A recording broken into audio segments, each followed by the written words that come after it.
Well, I'm going to assume this knowledge next week, so hopefully everyone has a chance to look at it before then.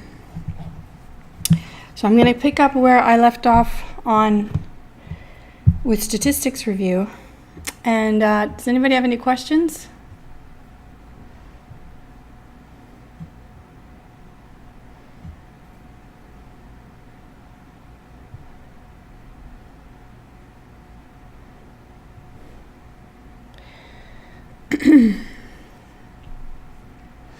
So we left with looking at this, identifying the 5 features of the distribution, and we talked about the shape, and the shape informs the center, and it also informs the spread of the distribution.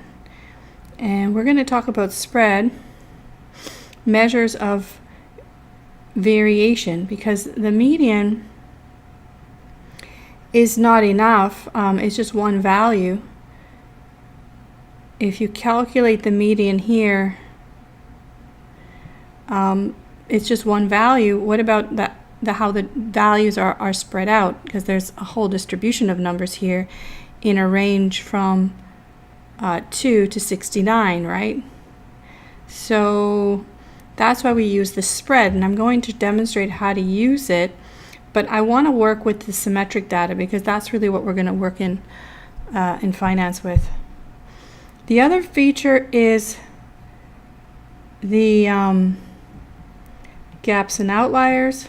Now I'm not going to talk about these, but these are the important elements of a presentation or a summary of data. Gaps and outliers and any peaks.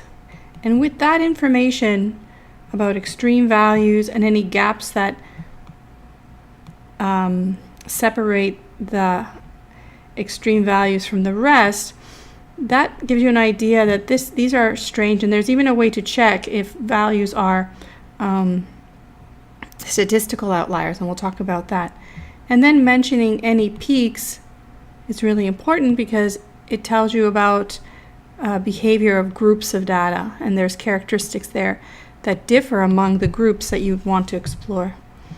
So let me just summarize. In data that's skewed for the spread, you want to present what's called the 5-number summary, which consists of the percentiles, the quartiles of the distribution. For gaps and outliers, you want to comment, and here there's one gap between 55 and 59. And outliers, we would need to verify extreme values to see if they are, in statistical terms, statistical outliers. And peaks, we're going to identify 3 peaks and say that they represent possibly low, middle, and high income earners, but we'd have to investigate.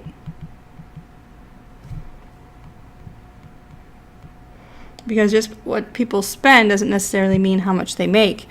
Maybe these are not even households at all. Maybe these are other businesses that are buying some items for their production as inputs to production. So maybe these are restaurants buying some of the groceries or some of the condiments to make meals in the restaurant. Who knows? All right, so what I'm going to do next is talk about a symmetric distribution, okay? So because we end up focusing on symmetric distributions, and when data are symmetric, we use the mean. And as a measure of spread, we use the standard deviation. So when we want to describe how a list of numbers is spread out around the center, we use the standard deviation when data are symmetric. When they are skewed, as in the above example, we would use the median, and to describe the spread, we report the median, the minimum, maximum, and the 4 quartiles of the distribution.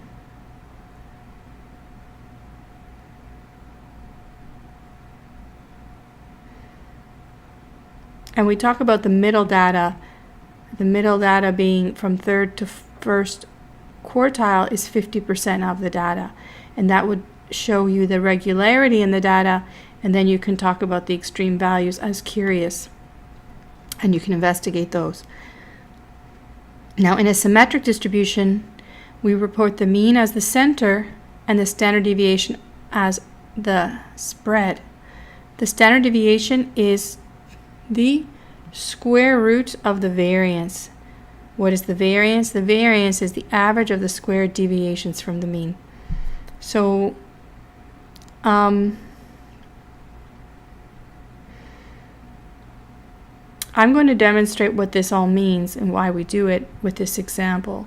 Here is the formula for mean and standard deviation.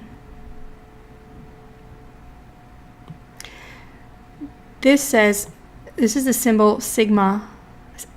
It's the capital letter S in Greek. And here it implies sum. So you want to sum all the observations. X represents each observation with a subscript I, telling you to go through the observations and sum them, and then divide by n. So whenever you see this symbol, a summation and an n on the bottom, this is an average. In this case, it's a sample average,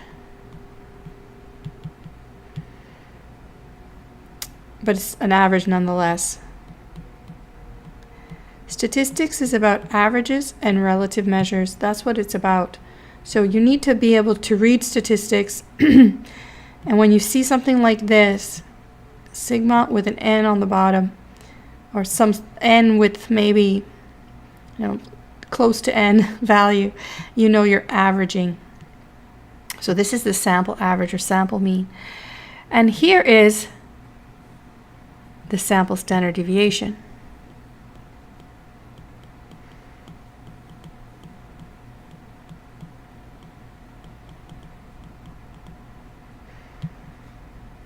So what is the sample standard deviation?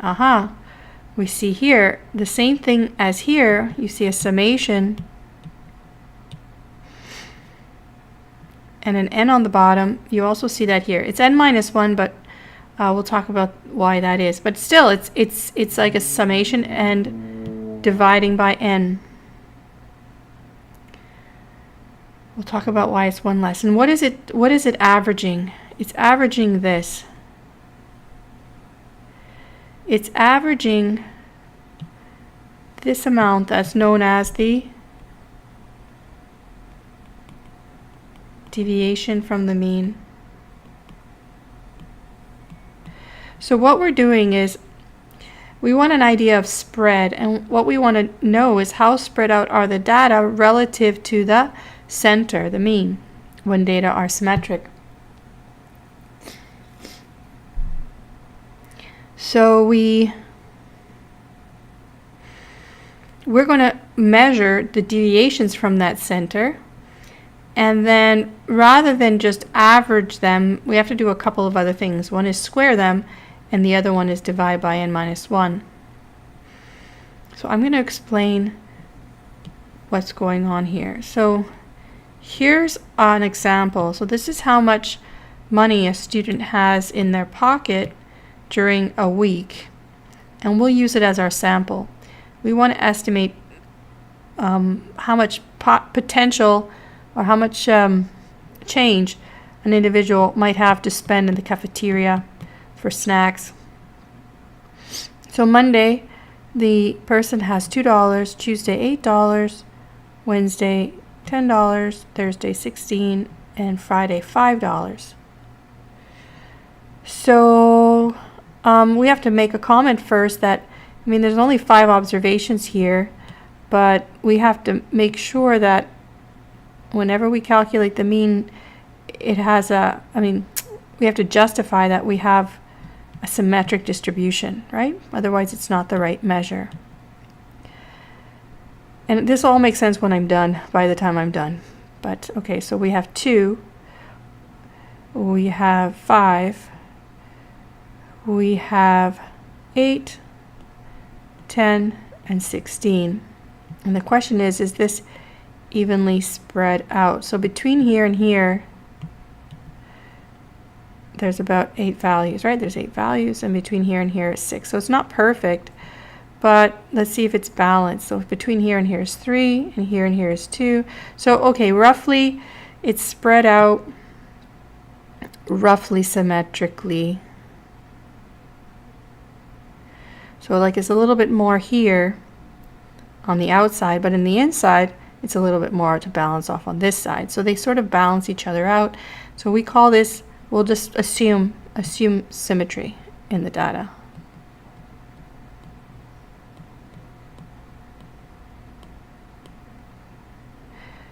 So now we can take an average comfortably. So to get the average, we use our calculator in stat mode. Now, depending what calculator you have,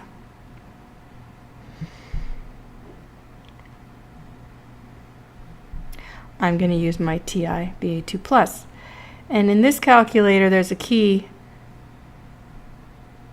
I already have information in there. If you hit second data, it activates stat mode. Depending on the calculator you have, activate stat mode. In this case, I have to clear the worksheet. And I begin to enter the values. So it's 2, 8, 10, 16, 5. So 2. Okay, so it's asking me for the other variable because this is a 2-variable calculator. And I don't have a variable right now. We're going to do that later. But right now we just have one variable, so I don't put anything there. I leave it as 1 and continue to scroll down. So that was the first value. 2, 8, 10, 16, 5. 8, 10, 16, and 5. So you have that, and now you ask for the statistical results, so stats, and it says LIN. LIN stands for linear, so it assumes that you're asking for the correlation estimates, correlation between X and Y, but I only put one variable in there, so I'm only going to extract the information for X. First, it tells me there's 5 observations. Then it tells me the mean of X, 8.2, and it tells me this, standard deviation, 5.31. But it also tells me this, 4.75. So which one do I use? Is it this standard deviation or is it this standard deviation?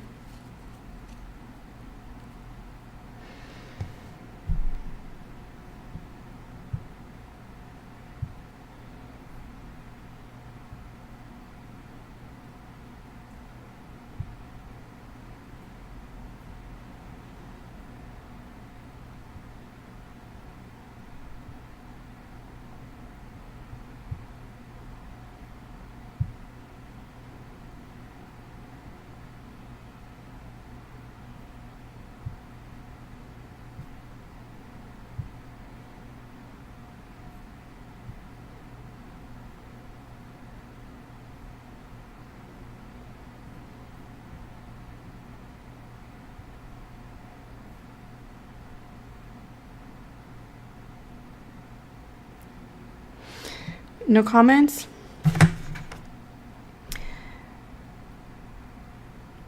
So this has S,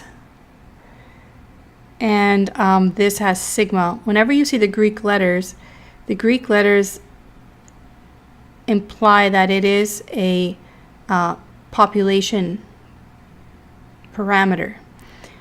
So this is the value I want, but what is this one?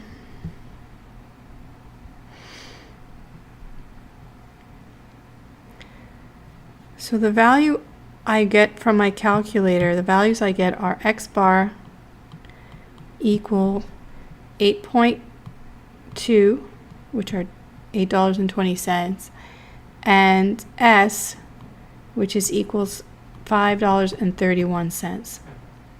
It also told me sigma, which was equal to 7, oh, that didn't work, 475.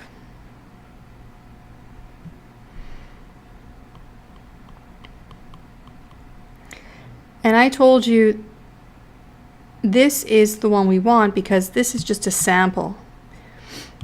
If it was a population,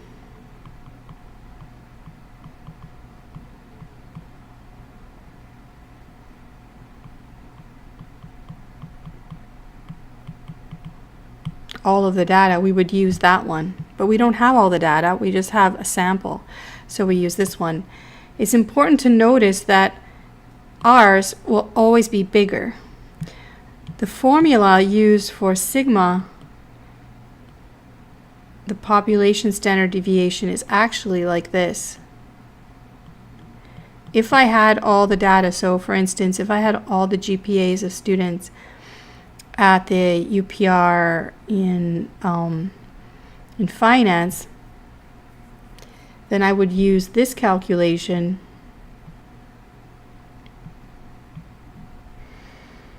to estimate the standard deviation.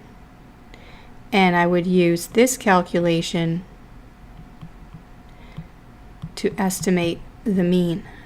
So I put a large X because those are actually the values. The little x means just observations. These are all the values. This is the true mean, and then this is the actual population size. So if I had all that information, I should use this formula and this formula. But I don't. I just have the sample, and most of the time you will only have the sample. So because of that, you have to substitute the true mean for the sample mean. Or say it the other way. I have to substitute the sample mean for the true mean. I have to use the sample mean instead of the true mean. And when I do that, for every estimate inside of an estimate, I lose a degree of freedom. Each observation introduces a degree of randomness or degree of freedom.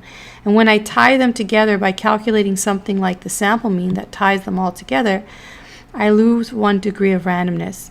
And if I have to reduce my sample size by 1. And what this effectively does is allows the standard deviation to be a little bit bigger. And it'll make sense once I show you how we use that. It'll make sense why we do that. We want to be able to account for the spread, how spread out the data are. And this allows us to catch more than using the population standard deviation. So we don't use this, we use these two. But I already have my answer, so why am I going to do this? I want to do this exercise in calculating with the table to demonstrate the nature of this formula. So hopefully you don't forget, because again, statistics is about averages and relative measures. It's very important that you understand this foundation so you can easily breeze through statistics because you see these patterns. And you appreciate what it is that's going on when you get a more complicated looking statistics or formulas for statistics. So what we do is say, okay, well, we have the mean, we have the center, and now we want to know about how spread out the data are and have one single figure, one single number representing that spread. So what we're going to begin with is calculating these deviations from the mean.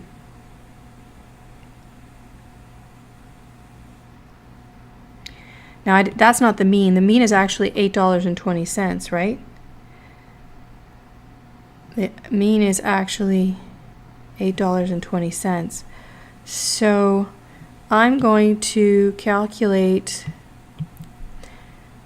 the deviations from the mean for each one of these.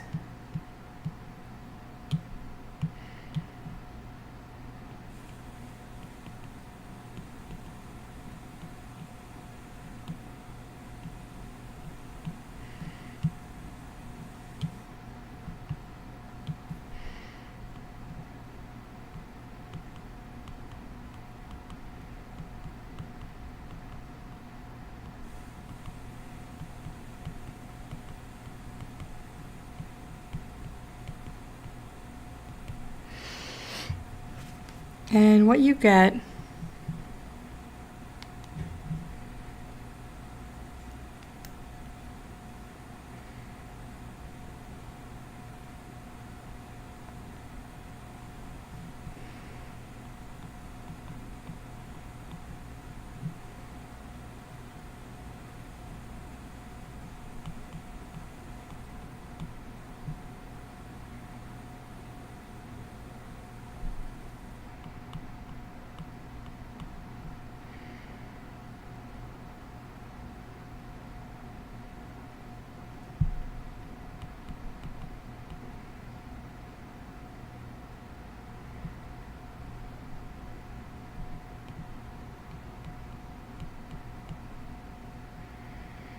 is that. Now you could do this in Excel, but I don't expect you to do this table calculation every time. This is just to make a point.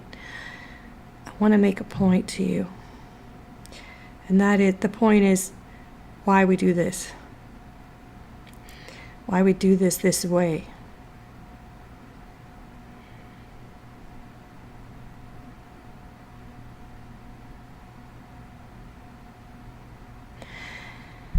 So if I have the deviations from the mean, why don't I just calculate the average of those?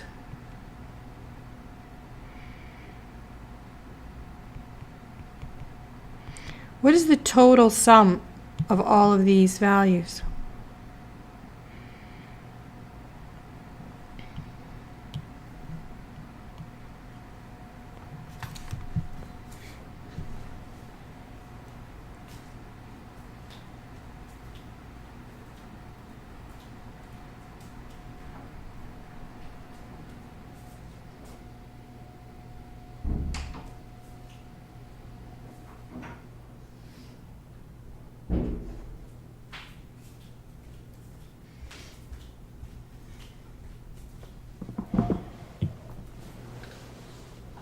So if you add these together, and you can do that in your calculator if you want.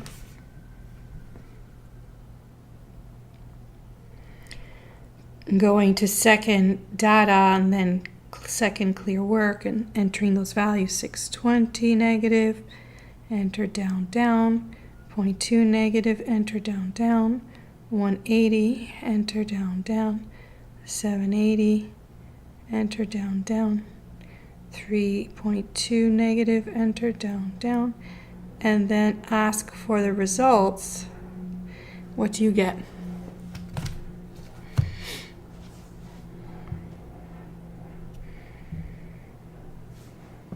So I'm going to clear, second clear, so it's clear now, and I'm going to enter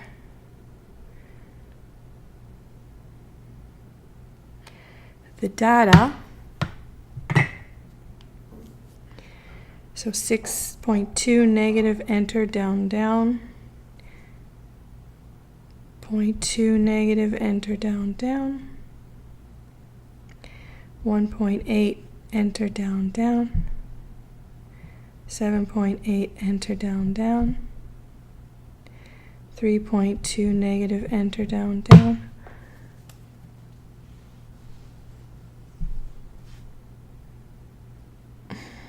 And then ask for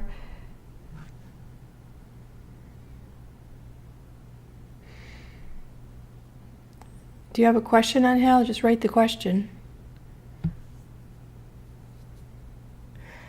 So going through my results,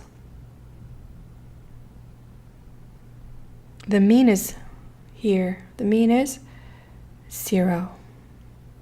Did I make an error? Going through my data again, making sure I didn't make an error.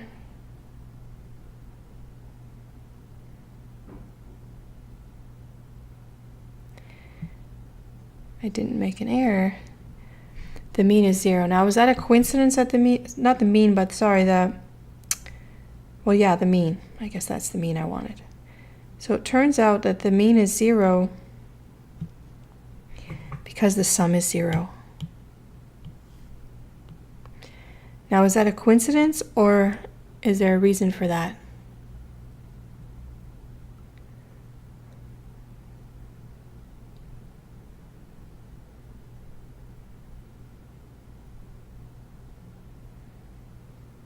So after you put all the X's, you hit second stat.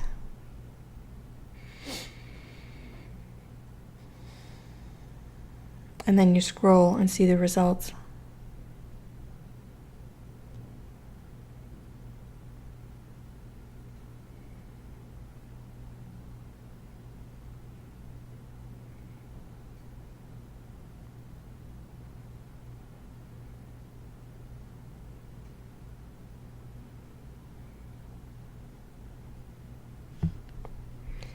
And it turns out that I will get a total of 0 and obviously a mean of 0 as well.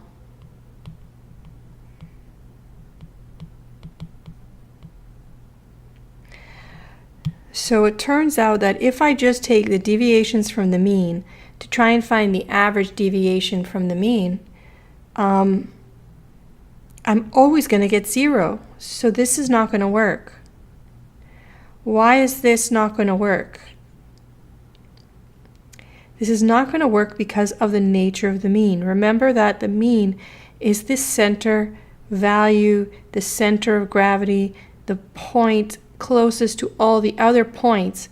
So on both sides, the deviations on the left and the deviations on the right will perfectly cancel each other. Always. So these will always sum to 0. The mean will always be 0. So to avoid that, we have to basically deal with the fact that some are negative and some are positive. We could just make them all positive, and some statisticians came up with results doing that. But the convention became to instead, to get rid of the negative, they squared the deviations from the mean. So what we'll do is get the squares of the deviations from the mean and average those, but then, we have to adjust something here because we can't leave everything squared. When we squared values, we also square their units. Notice, up until this point, all we have are dollars. These are dollars all the way down. These are dollars all the way down.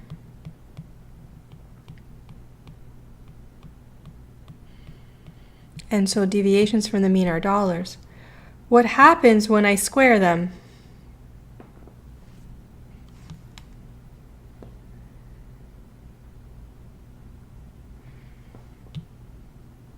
So if I start squaring to get rid of the negative sign,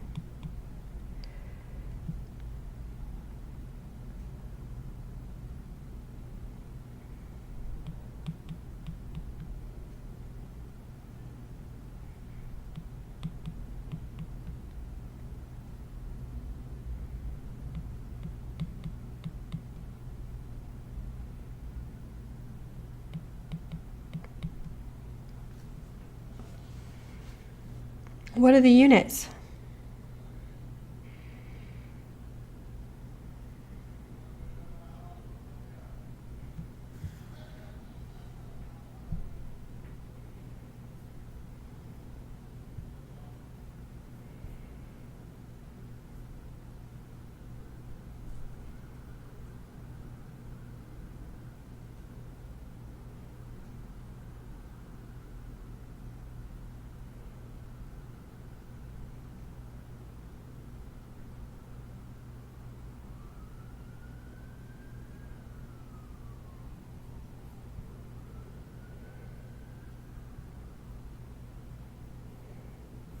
Remember to refresh your screen if it gets blurry. So no idea what the units are?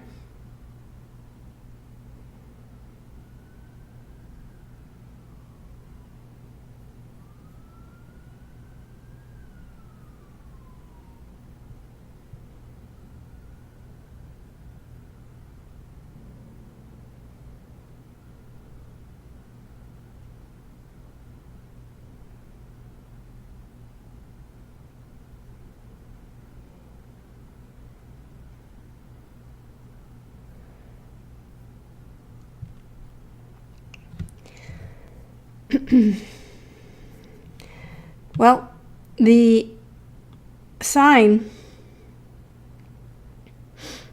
The symbol here, the units, are actually going to be units squared. So it would be dollar square, but that doesn't make any sense, so we just don't write it.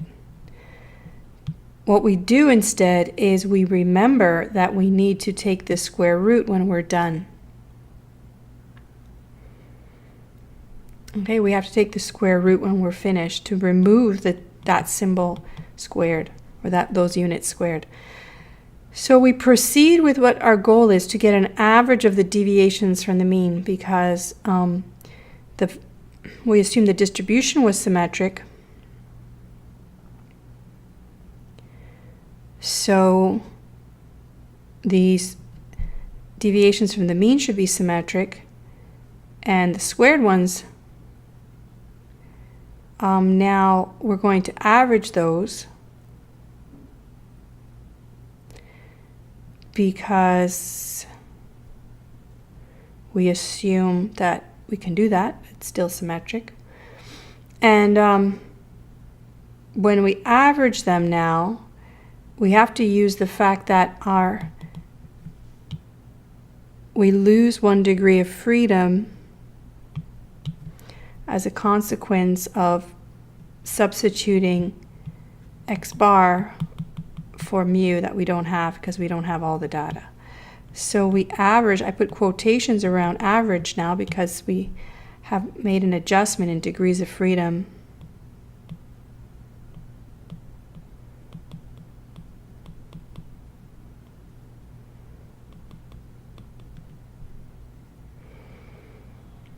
So the total, find the total,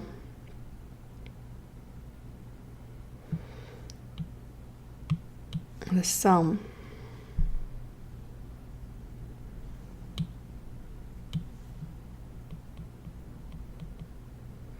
Again, you can use your calculator if you want for practice. Clear work.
I think this is a mistake here.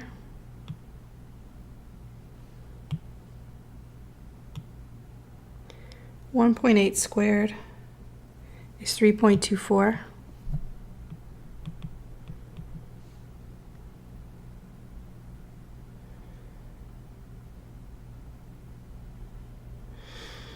Sorry about that. Okay, so then to add them together,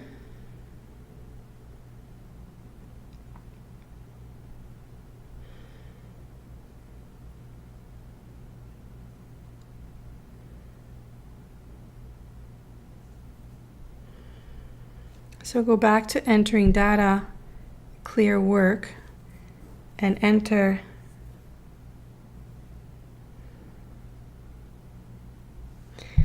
$38.44, enter down, 0.04, enter down, 3.24, enter down, 60.84, enter down, and 10.24, enter down. And then ask for statistics, and you get, oh, did I do something wrong? Something feels wrong here. Oh yeah, that's the average. That's the average. That's not what I want. I want the sum. So what's the total? I would have to take that average and multiply by 5. That's the sum. So if I sum all those together, 112.80 is my answer. Oh, and I can't put units on yet. So the total is 112.80. I can't average because I have to divide by 4, not 5, right? So the total is 112.80, I think.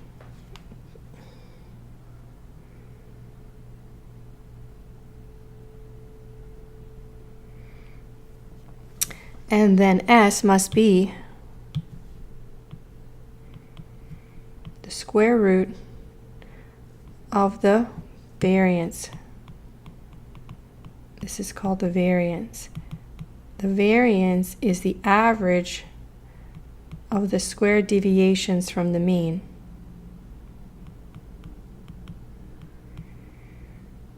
N minus 1 is 4.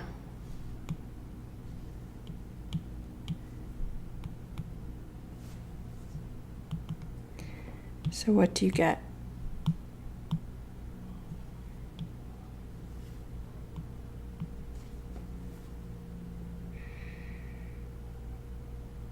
You get in brackets under the root 28.2, and then when you take the square root, you can now put the dollar sign and call it 531.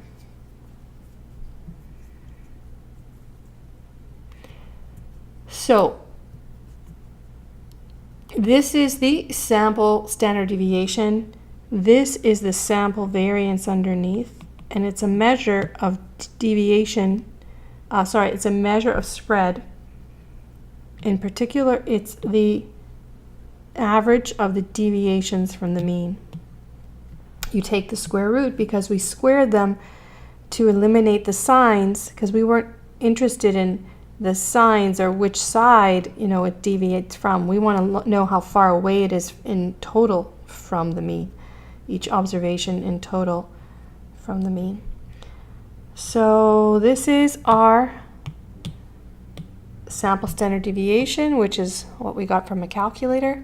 Like I said, I don't expect you to do these steps. I just want to help you feel more comfortable or more confident about what it is we're doing here, because I'm going to use this formula in a variety of ways, or this approach in a variety of ways. So what do we do with these numbers now?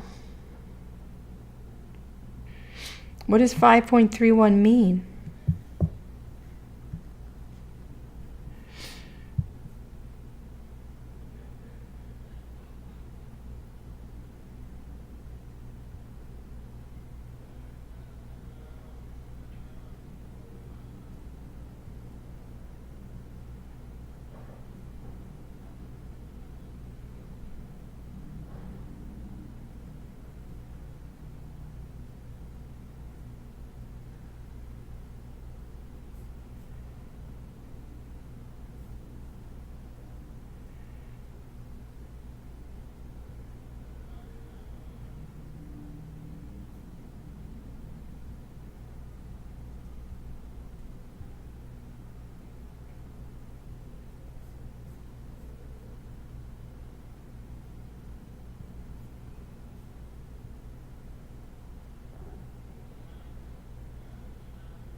You asking about this 4 here? This 4 is from here.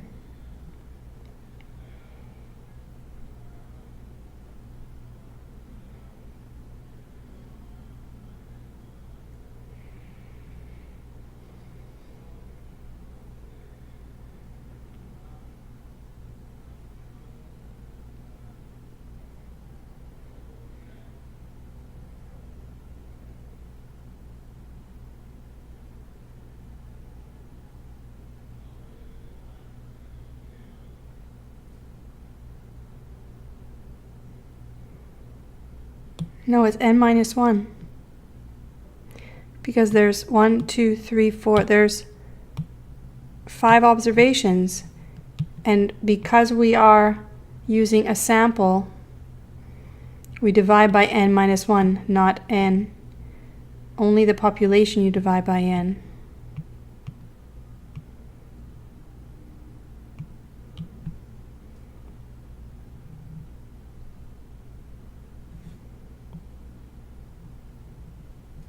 You'll have to watch the video again.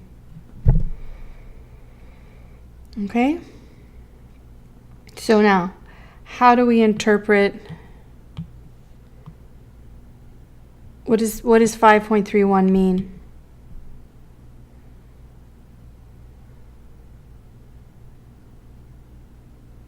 Okay, it's good, Angel. Don't forget next time. That's the point. That's why I'm going through this, that you, I know it's kind of a long process, but don't lose sight of what we're doing. So I'm trying to show you what this is all about. It's the average of the deviations from the mean, but because we put an estimate inside of an estimate, we lose a degree of freedom. So we're dividing by n minus 1, but it's still an average. It's still a sort of an average, with the assumption inherent that we believe the data is symmetric, or we're assuming it is. So now what do we do with this number? What does 5.31 mean?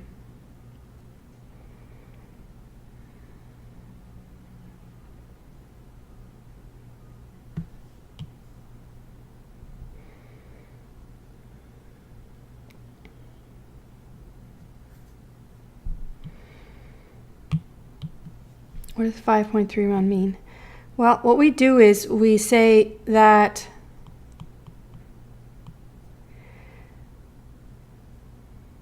she spends $8.20 a day on average, give or take $5.31. So most of the time, she can spend in that one standard deviation range. Okay, so this is pocket money. This is her potential spending. So it's $8.20 plus or minus $5.31.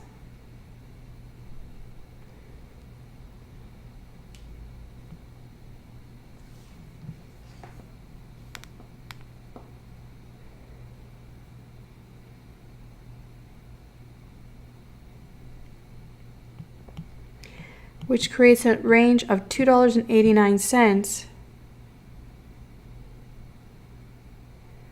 to $13.51. So that's how we use the mean and standard deviation. It gives us a range of what to expect, most of the time.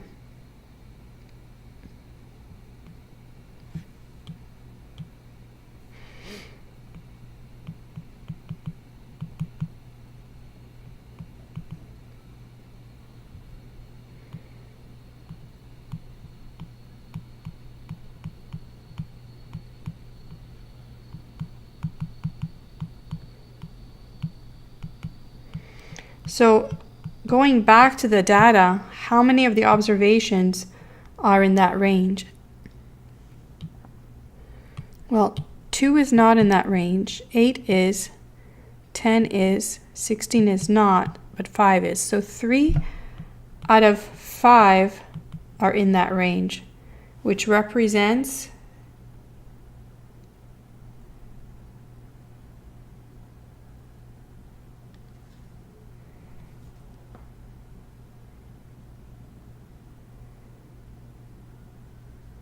60%. So most of the time is like the majority, right? 60% of the observations fall in one standard deviation.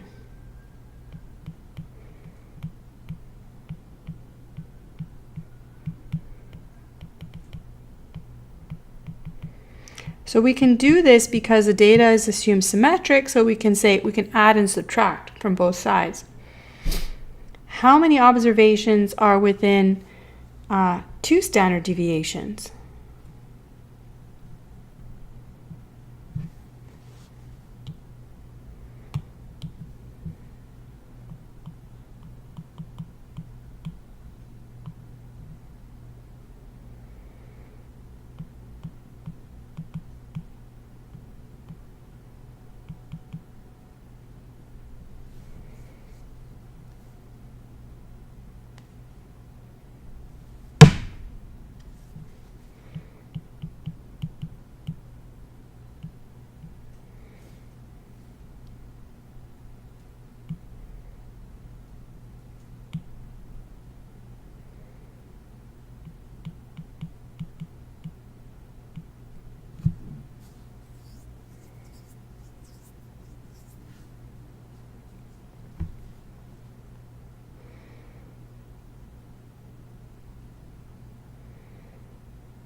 So within 2 standard deviations are all of the observations.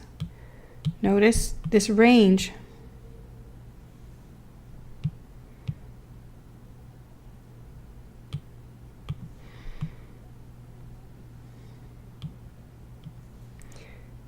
This range covers all the data.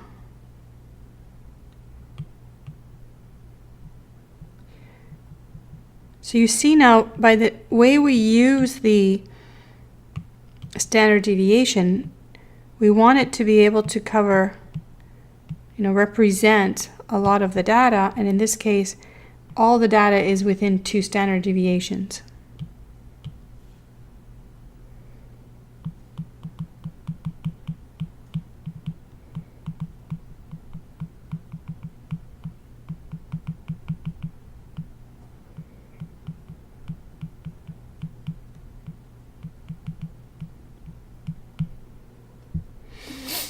Okay, all data is within 2 standard deviations.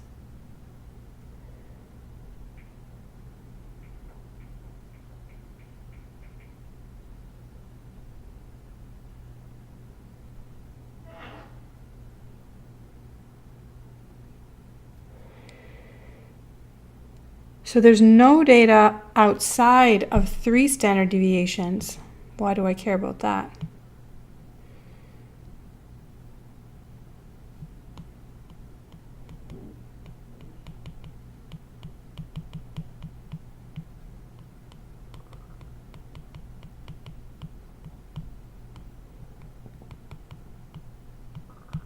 Because data outside of 3 standard deviations are considered extreme values and outliers.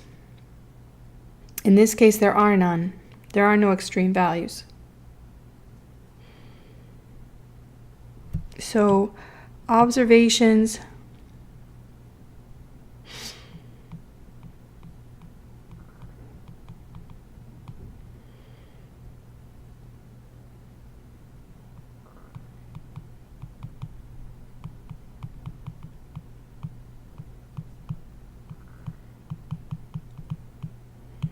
for symmetric data, observations outside of 3 standard deviations from the mean are called outliers.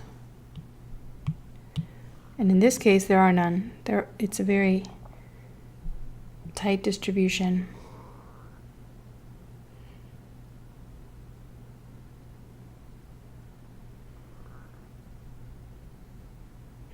Any questions?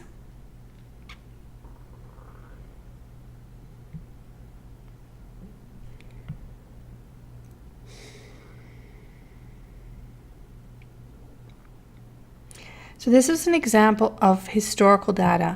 This is an example of data where each observation is equally informative. I don't have any preference for one observation over another. I use them all as data representative of the population and calculate sample statistics. But what if my data was not like that? What if it was like this? Here are 5 observations, but that's all that I have determined can exist. And each of these have different likelihood of occurring. And this was determined by observation over a long period of time, some modeling of human behavior, and some predictions of the future and economic conditions of this student. Okay, so I'm making this up, of course. But to come up with something like this is actually a discrete distribution that describes the states of the world that are possible for this student. There's only 5. That's why I say it's discrete, because I can actually list them. It's not continuous. There's only 5 possibilities, and these this shows that 2 has a 20% chance, 8 has a 30% chance, 10%, 16 a 30% chance, and so on. Now with data like this, we can still calculate a mean and a standard deviation, but we have to do things differently. This is called the weighted mean, and this is called the weighted standard deviation, which is the square root of the weighted variance. It looks familiar. Rather than dividing by n, I pre-multiply by a weight, and that's like a fraction less than 1. All of the weights must sum to 1. So each one is less than 1. And as a result, or between 0 and 1, as a consequence, I don't have to divide by n or anything like that. The weights themselves will add up. So here, what's happening in this sort of an exercise is I am giving equal weight to each of these observations. I'm saying this has a weight of 1 over n. Each one has a weight of 1 over n. And so what I do is I add them up, and at the end, I divide by 1 over n minus 1, actually. How will I explain that? I'll say for the average, okay? So for getting the average,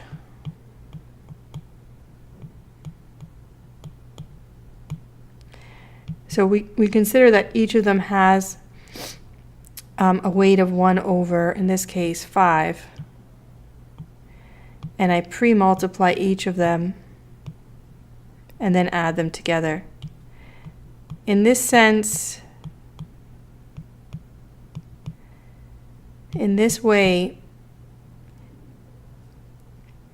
the regular average, doing it like calculating an average this way, is a special case of the more general weighted mean. So what we do to get the average, or the weighted mean, is we have to multiply these. So what I'm going to do is I'm going to pull this aside. I'm going to calculate it over here.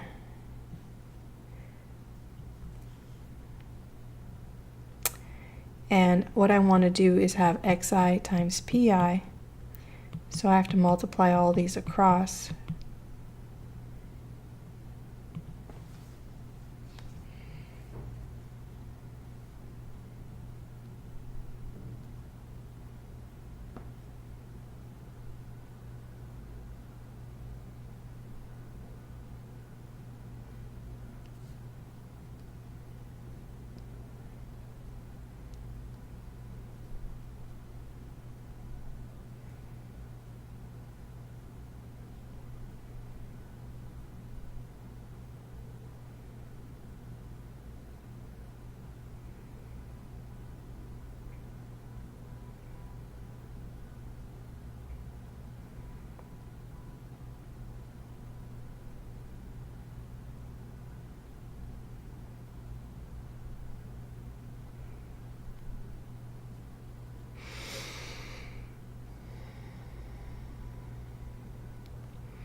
Zero 0.4, 2.4, 0. Sorry, that's just a 1.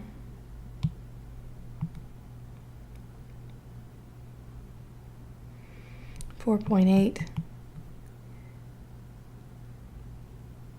0.5. So the sum is actually the mean, and notice I use the Greek letter because I'm treating this as the weighted mean.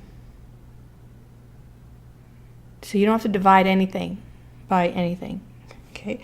You just sum them. You multiply them and sum them.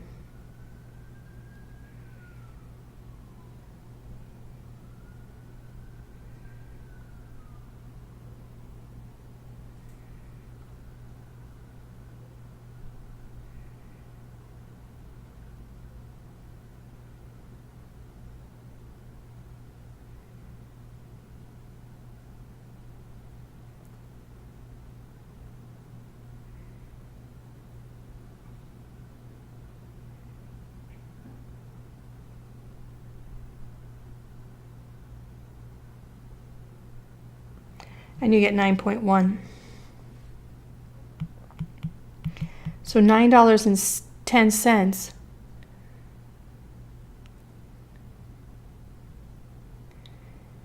$9.10 is the average of this data, the weighted average.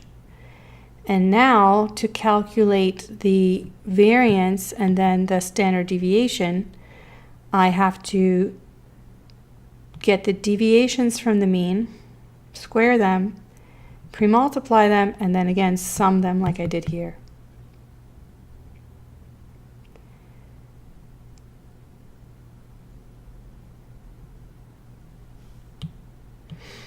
So you need to know how to do this because we're going to do this. So you need to practice. Now a nice easy way to do this would be in Excel, but let's do it here for now and then you can practice in Excel to repeat. So I'm going to make a note here to replicate this in Excel for you.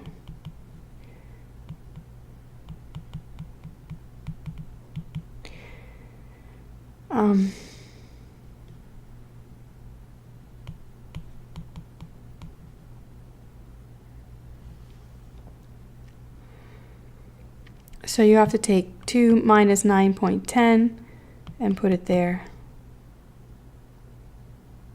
I should just do it in Excel, it'll be easier for me.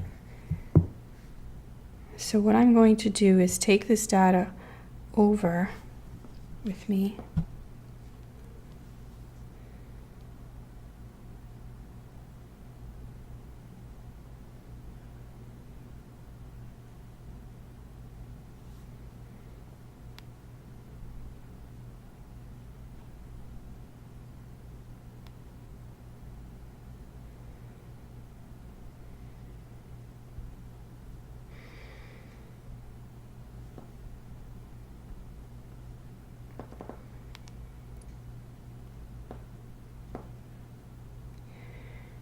And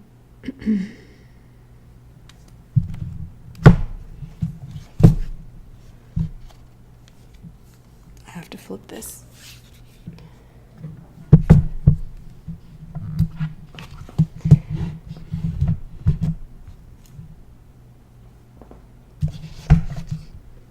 So this 2, 8, 10, 16, 5. This is X. This is PI. This is deviation.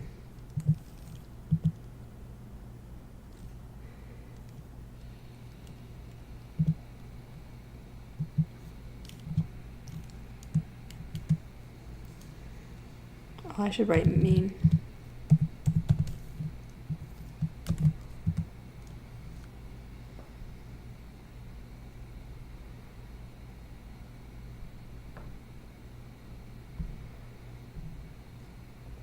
So the PIs are 0.2, 0.3, 0.1, 0.3, and 0.1.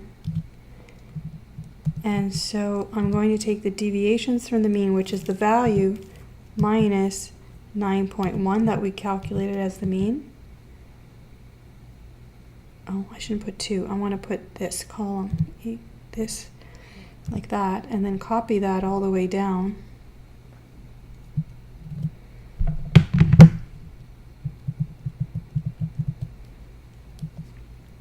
And then here,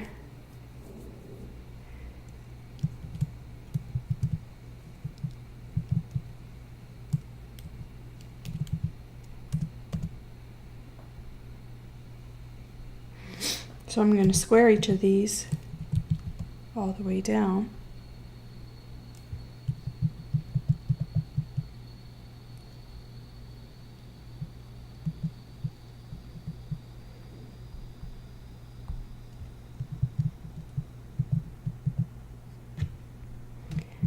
And then what I have to do is pre-multiply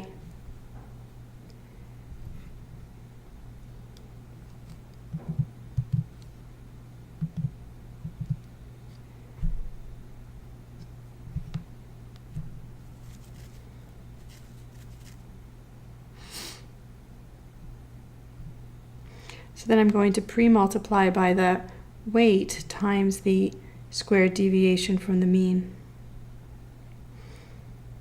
So this is easier in Excel.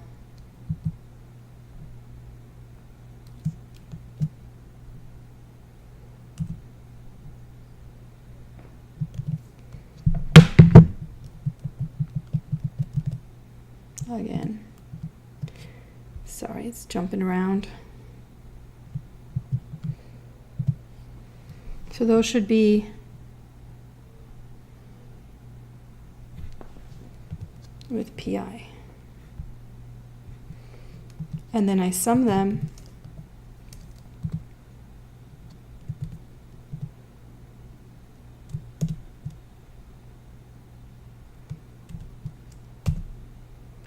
And then I get the standard deviation.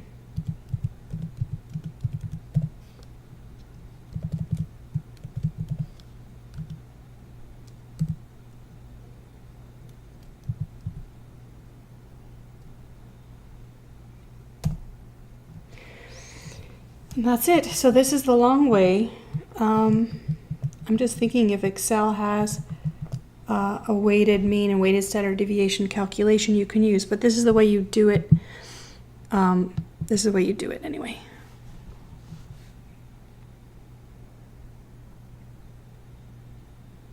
Yeah, for the test you can make it in Excel, yeah. I mean, you can use, I always said, you know, you can use anything at your disposal, but you just can't ask somebody.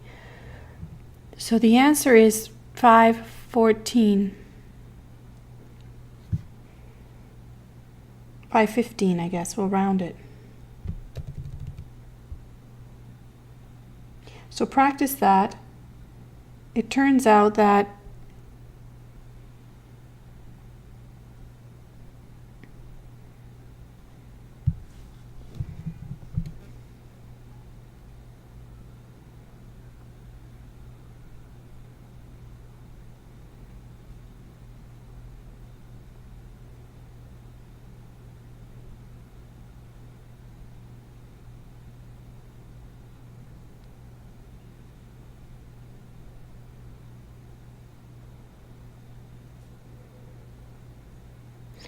so this is the conclusion.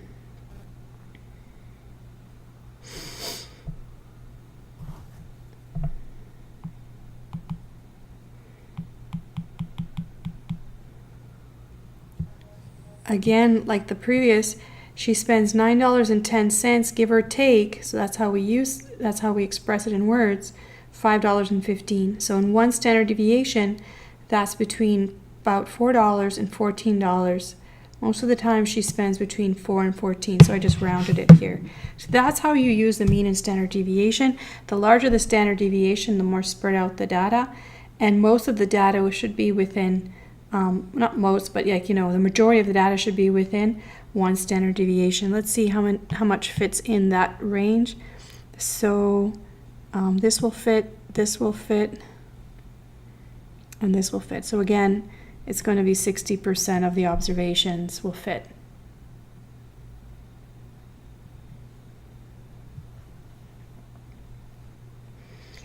And you can do 2 standard deviation. You can check if there are outliers, and I don't think there are here either. So you should practice those techniques. One is the historical data that I describe here, where every observation has equal significance or importance. So you just divide by the total once you sum them. And then here, where you pre-weigh each observation by their relative significance and then sum them. So, you know, 8 has more value than, or is more likely than the others, as well as 16. 16 and 8 are more likely, and 10 and 5 are less likely. So practice that in Excel, and that brings us here.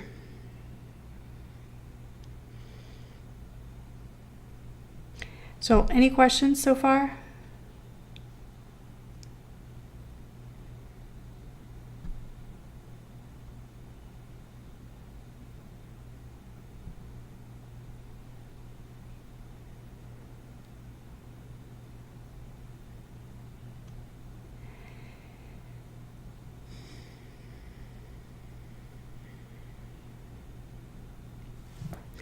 So that brings us to a discussion of density curves and special kinds of symmetric density curves that we learn about. So here is a relative frequency histogram. So a stem and leaf plot shows you all the data, and we can make a shape out of it that looks, that tells us the distribution. We can also make, when we have lots of data, we make a histogram. And if anybody needs to review histograms, have a look at how those are made. This is called a relative frequency histogram because each bar indicates the percentage of observations that fall in that class. And then what we do, just like before, is I smooth out the histogram with the idea that, well, if I had all of the data, if I had the population of data, I do think that it'll look like this. It'll have this general shape. Okay. Most of the observations will be around a center value. Some will be less, and just as many will be above. And some will be much lower, but just as many much higher. Okay, so it balances around the center. And we're going to focus on symmetric distributions in finance because we look a lot, at least in this course, we spend a lot of time looking at risky assets in the market, and it turns out that over time, if you look at historical data, they will have a symmetric distribution. Okay, so like Dow Jones index measures and like that represent a market portfolio of risky assets. The S&P 500 is another one. So those will be symmetrically distributed. So we focus on symmetric distributions, and then we have to remember, since I'm idealizing it and saying this is the population, then the center I can write the symbol mu as the mean. And on the axis here, I refer to this as the percentage of observations in the height. So if I'm interested in how many observations are to the left of the mean, what would it be? So what proportion, what p of, so x represents the variable that I've plotted, and little x represents the value on this number line. And notice I made it continuous, so this is a continuous distribution as the values go between, this is the number line from negative infinity to infinity. And we write the area under the curve. So when I see x, this represents the random variable of interest, and this represents the value that I'm looking at. So let's say I'm interested in the percentage of observations that are less than the mean. Okay, I'll just leave it with a symbol for now. So what would that be?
So the area under this curve, because it's the percentage of observations, the area under this curve is 100%. We refer to it as 100% of the observations are under the curve.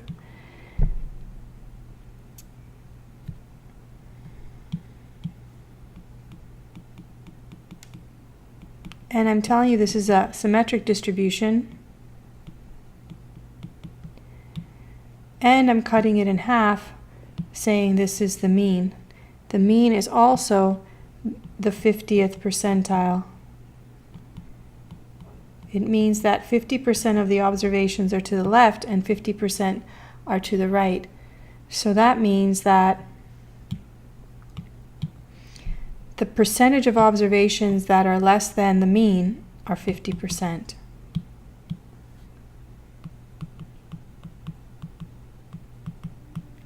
So P stands for proportion of observations, or percentage, probability. Why do I say it's probability? Because I'm treating this as though it represents the population. So this is all the possible outcomes. So out of all the possible outcomes, it represents your chance. So the chance of an observation being lower than the mean is 50%, and the chance of an observation being higher than the mean is 50%. Okay, try not to think about what you learned right now. Just answer my questions with, just have a look at my questions with common sense, and then I'll tie it all together with what you've learned before. If this is just a density curve, there's nothing special here. It's symmetric, and I cut it in half, and I asked you, how many of these are there? And out of the total, it's 50%. So when you see the word P or the letter P, it means proportion, percentage, probability. It can also refer to relative frequency or chance. So it could be all those things.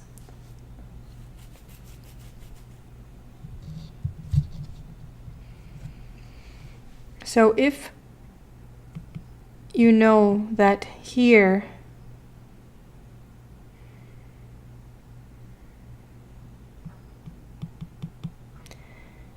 %10 of the observations are smaller than X star, what do we call X star?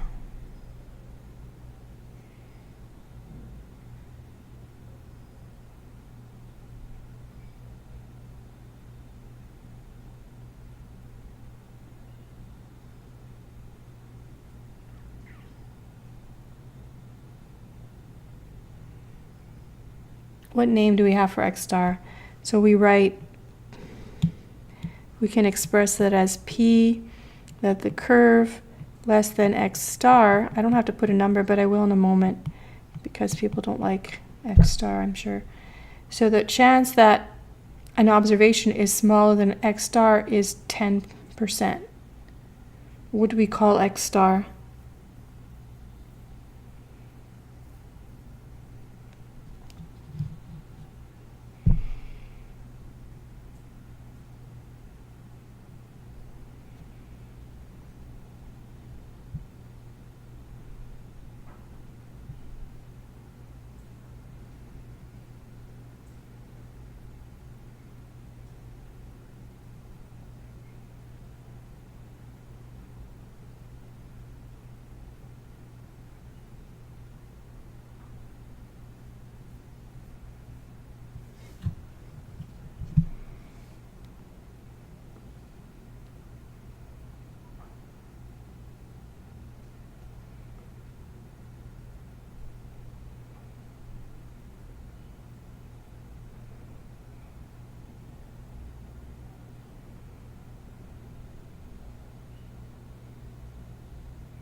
close.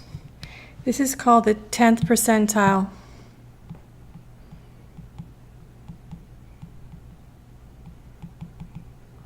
Okay, so a percentile is the value where p% of the observations are below it. So what about here?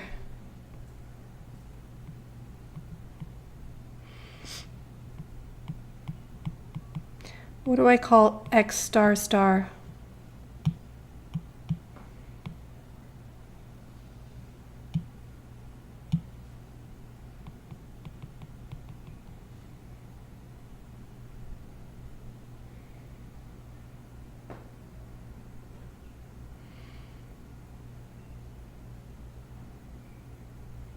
I'm not sure how you say it in Spanish, percentile.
Eightieth percentile, right. So we write that P x, big X less than X star star is equal to 0.8, and X star star is called the 80th percentile. And I can also talk about, so let me put numbers on these. Let's say that this was, I call this 58.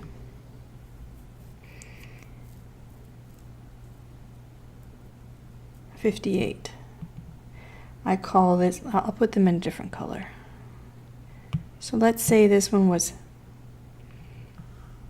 actually, you know what, I'll do it later because I don't want to confuse this.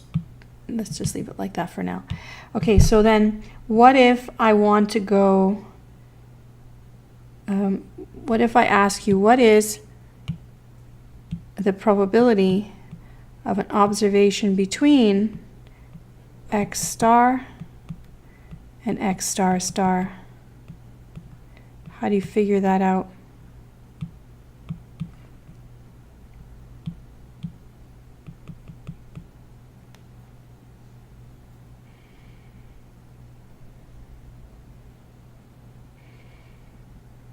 What percent of observations are between X star and X star star?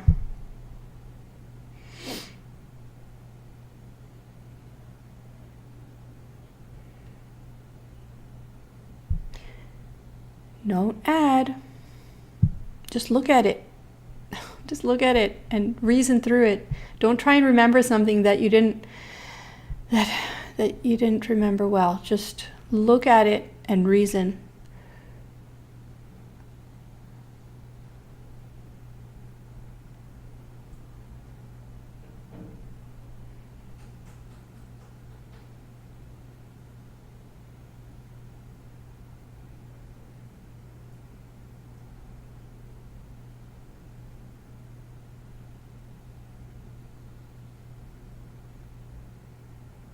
So all of this is 80.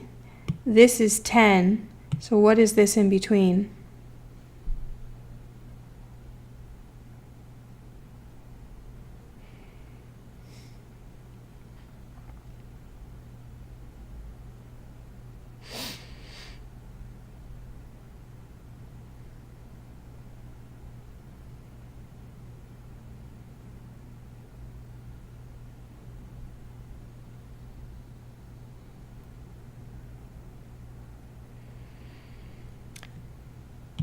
So to get the area in between, you take the big space and you minus the small space.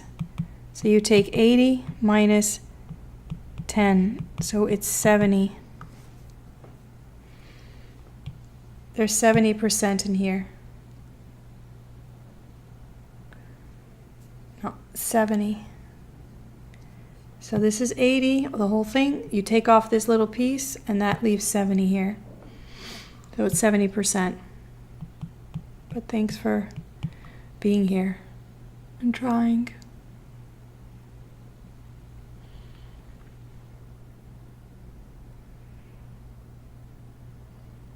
Okay, so those are the mechanics. This is what you can do with a density curve. What's another name for X star star?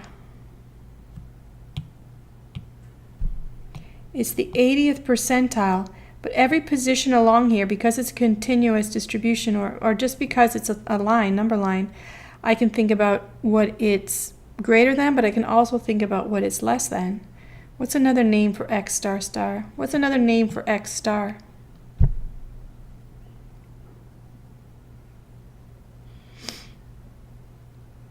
we'll start with star star.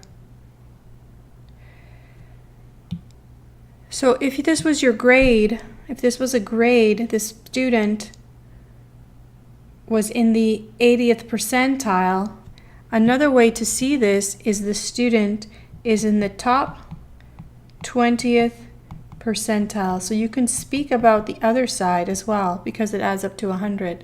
So the person's in the 80th percentile but the top 20th percentile.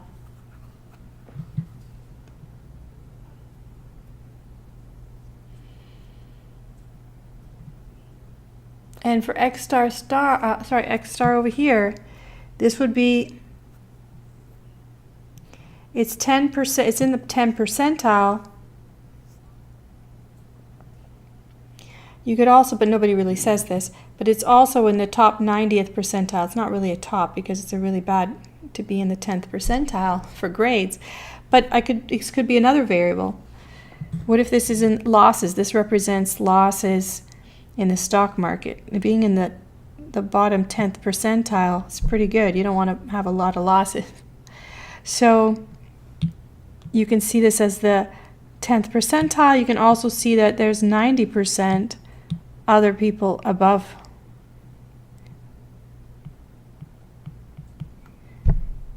Okay, so every position you can look below and above. So to the left is called percentile. To the right is the top percentile.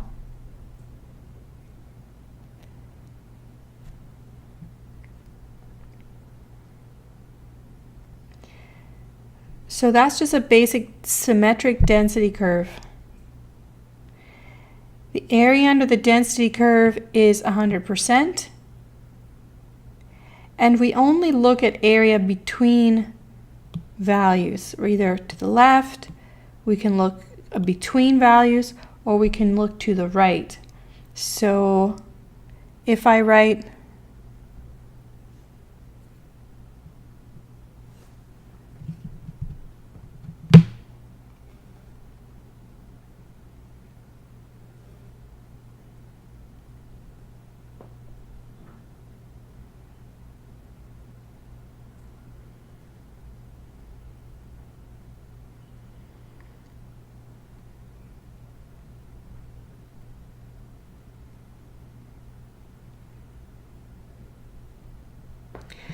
if I write, if I want to, I can also write px greater than x star. I can write it like this. The area to the right of this is 90%. That's the way I would write that. So I can talk about the area in between, where I put the lower number here and the higher number here, and use these arrows going as greater than. X is greater than x star, but less than the higher one. I can talk about area to the right. I can talk about area to the left.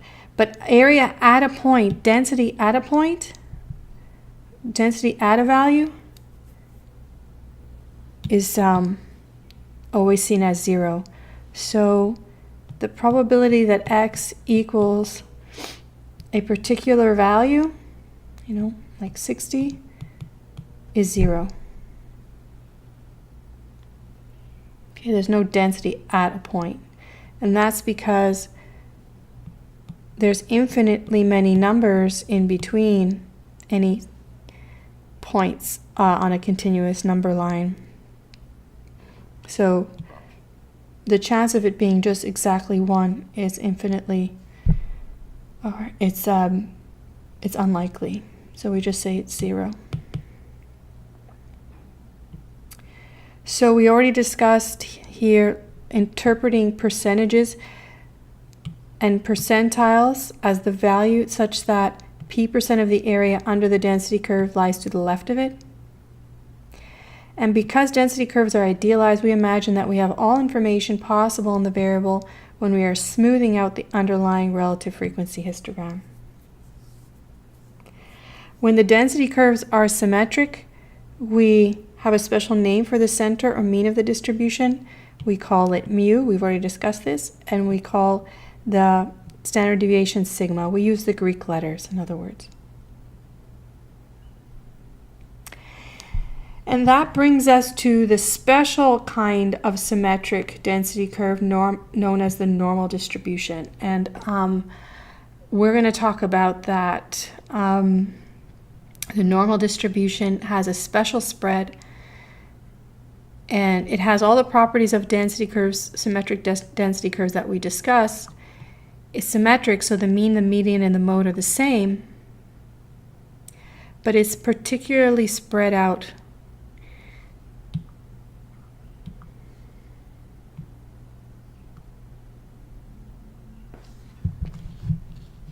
I'm going to move this.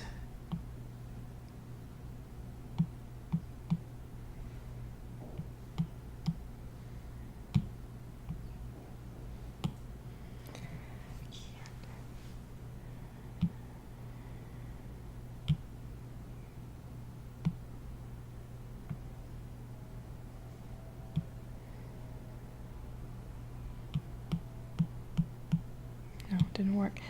I want to cover this up. Give me a moment.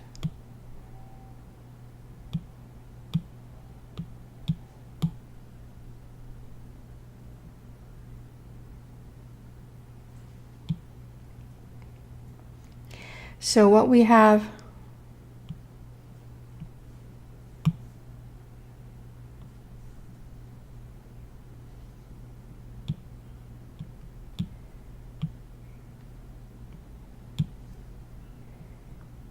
Ooh, that's too big.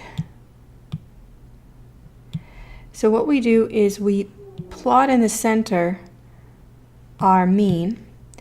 And if we have a data set and we want to do this to check if a data set is normally distributed, we would just calculate the sample mean and say, well, looking at the relative frequency histogram, it looks symmetric and the mean, median, mode are about the same. So I'm going to assume normality and let the mean x bar be the population mean, and I'm going to use S, the sample mean, as the standard deviation of the population. And then what I'm going to do, just like we did for the other symmetric distribution, is I'm going to add 1 standard deviation and take away 1 standard deviation and say most of my data should be within 1 standard deviation. But in particular, a normal distribution was developed by statisticians that it's precisely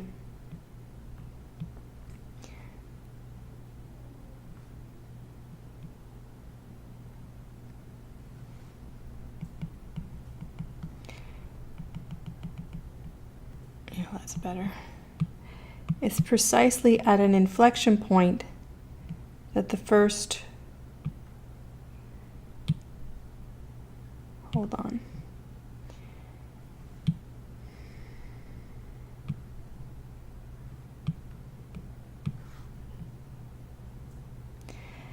That the first observation, sorry, the first standard deviation occurs. I gotta make these straight lines.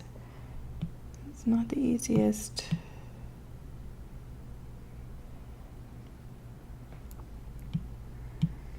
So this goes up like this. So then this begins to curve right there like that, but that's not very good. Let me do that again.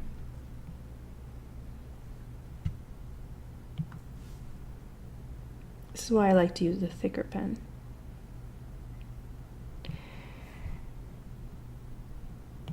Okay, so it curves like that, and then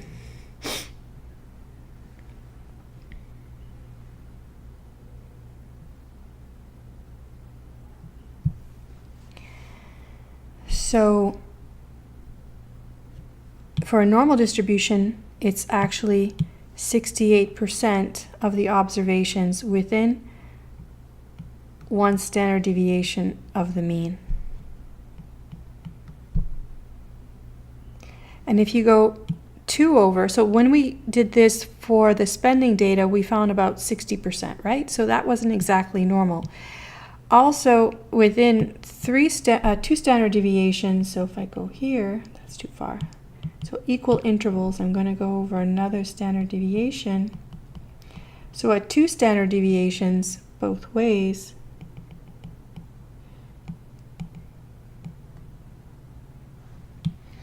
you have 95% of the data. So not all of it, close to all of it, but not all of it. It's 95%. And then at 3 standard deviations, there's actually data after it. The normal distribution allows for outliers. It allows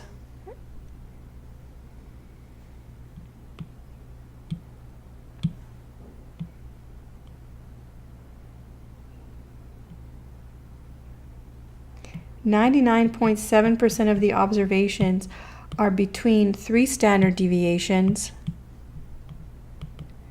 permitting what percent of extreme values? So what percentage are extreme values?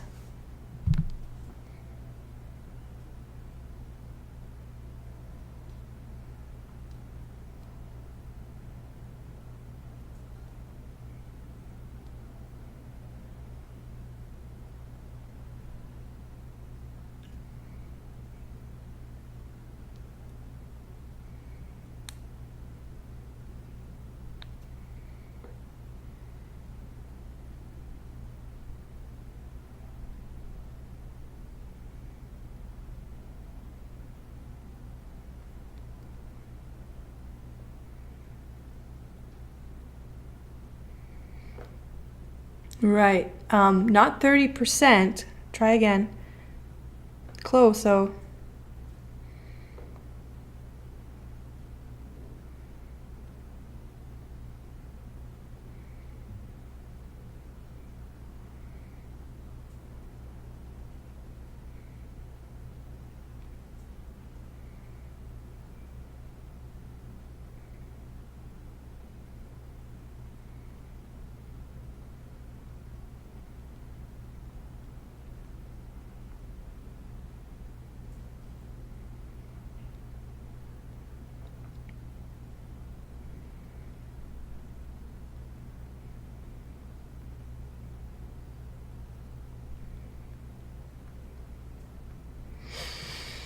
What is it?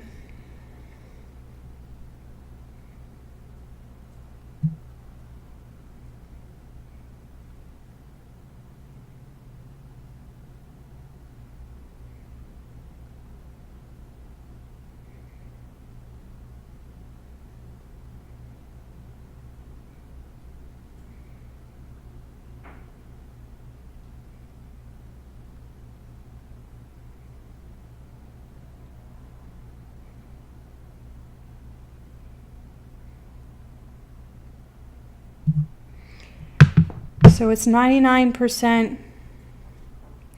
So 100 minus 99.7 is 0.3%.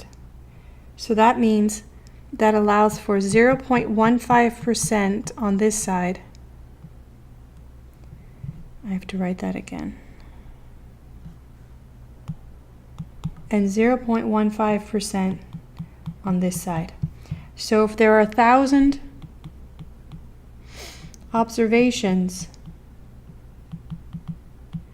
3 will be outliers. So this is not like the data that we analyzed for the student with spending money.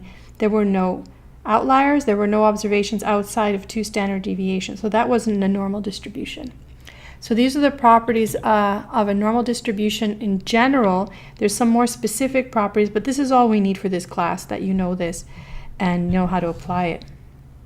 So it turns out that stock returns, stock returns as a whole on the stock market have a normally distributed distribution. And I mentioned the Dow Jones Industrial Average and the S&P 500. So that's why we need that. Okay? So it's almost 11. I'm going to stop here and you guys just go ahead and study for your exam. I did give you more notes. We're going to talk about correlation in Monday's class. So have a look at what I sent you before Monday's class, but obviously you're going to focus on preparing for the test tomorrow. So tomorrow morning I'll send the test early and you guys can get started for submission by Sunday at 3. Do you have any questions for me?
Okay, you mean for the test tomorrow?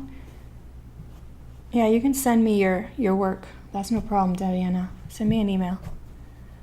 Okay? So we'll see you guys on Monday. I'll be in touch online via email. If you need to, you can text me.